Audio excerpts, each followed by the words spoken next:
এটার মধ্যে বলা হয়েছে তোমরা বাইরে যাও, কোরআনকে বুঝিয়া শুনিয়া পড়িয়া দিলে লাগাও।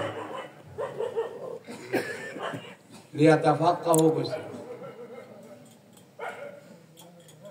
আর বোঝার লক্ষণ কি? বোঝার লক্ষণ হলো কাজটা ঠিক মতো করা। ছোট বলা আমরা কই যে বুঝে না দিকে গোলমাল করি, যখন বুঝবো তো ঠিক হয়ে যাবো। কেমন কর কিনা এটা তো বুঝের লক্ষণ, যে কাজটা ঠিক মতো করলে হ্যাঁ বুঝছে, ডাক্তারের কথাটা ঠিক মতো শুনছে, কাজে ওষুধগুলো ঠিক মতো খাইছে। বুঝলেন কিনা? একটা ছোট কথা বলে, ওয়াজ অনেক হয়ে গেছে, তবে ওয়াজের যে রূপরেখা সেগুলো কিন্তু ঠিক থাকে নাই। ওয়াজ হয়তো দিলে লাগে, চোখে পানি আসে। যে কথা শুনলে চোখে পানি আসে না তাকে ওয়াজ বলা হয় না। ভালো করে বুঝেন। হাদিসে আসছে যে আল্লাহ রাসূল ওয়াজ করছেন, কান্নাহু মাউইজাতুম মুআদ্দিয়া, মনে হইতেছিল শেষ ওয়াজ উনি করছেন। ওয়াজ আমরা সকলেই কাঁদতেছিলাম। যে ওয়াজ শুনলে চোখে পানি আসে না, এটা ওয়াজ না, এটা আওয়াজ হয়, আড়ম্বর হয়, কিছু আমাদের জজবা, ইমোশন। হাদিসের কোথাও এরকম নাই যে অবস্থা আমাদের দেশে ওয়াজ চলতেছে, এরকম ওয়াজের কথা কোরআন হাদিসে নাই। ভালো করে বুঝেন। আজকে ওয়াজ মাহফিলের নামে যা চলছে এগুলো কত কোরআন হাদিসে নাই। কোরআন হাদিসে তো আসছে যত মানুষ উপস্থিত হবে দিলের দরদ নিয়ে, তার অন্তরে কথাগুলো দাগ কাটবে, চোখে পানি বাইর হবে। যদি অন্তরে কথা পৌঁছতে না পারে সেই কথা তো কোরআন হাদিসের কথা হইতে পারে না। কোরআনকে নাজিল করা হয়েছে এই জন্য, কোরআনকে নাজিল করা হয়েছে ওয়াজ করে করে ঘোরার জন্য না, কথাবার্তা করে ঘোরার জন্য। পরিষ্কার আছে এটা, ইন্না হাযাল কোরআন নাযালা বিল হাযান, এই কোরআনটাকে নাজিল করা হয়েছে এই অন্তরের জন্য। অন্তরকে ধোয়া মুছা সাফ করিয়া এই অন্তরকে সজ্জিত করার জন্য, শক্তিশালী করার জন্য, আবেগপূর্ণ হওয়ার জন্য, আল্লাহর জন্য আশিক হওয়ার জন্য কোরআন নাজিল করা হয়েছে। আওয়াজের আড়ম্বরের জন্য কোরআন নাজিল হয় না, চিল্লাচিল্লি করার জন্য কোরআন নাজিল হয় না। আমল তো অন্তর থেকে আসবে। কথা বলছেন নাকি?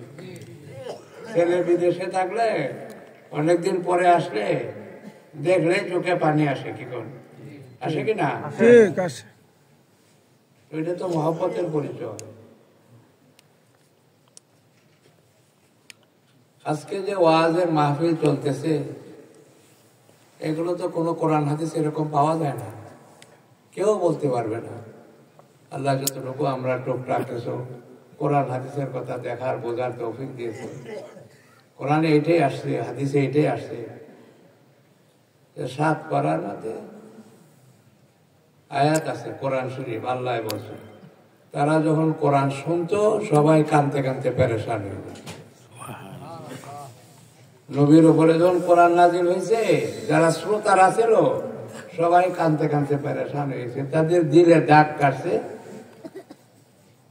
তাদের মহব্বতে চোখে পানি আসছে। কোরআনে বলতেছে, অন্য জায়গায় বলতেছে একজন কোরআনকে হাতে নিয়ে 3 বার বেহুশ হয়ে পড়ে গেছে।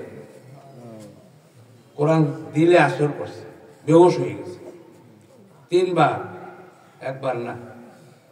ইকরামা রাদিয়াল্লাহু তাআলা এই ঘটনা আমরা ভাববেন ফাজাইলে কোরআন একটা, এই যে তাবলীগি জামাতে তালিম করা হয় ওইটার মধ্যে এগুলো বিস্তারিত বলা হয়েছে যে কোরআনের ভক্তি,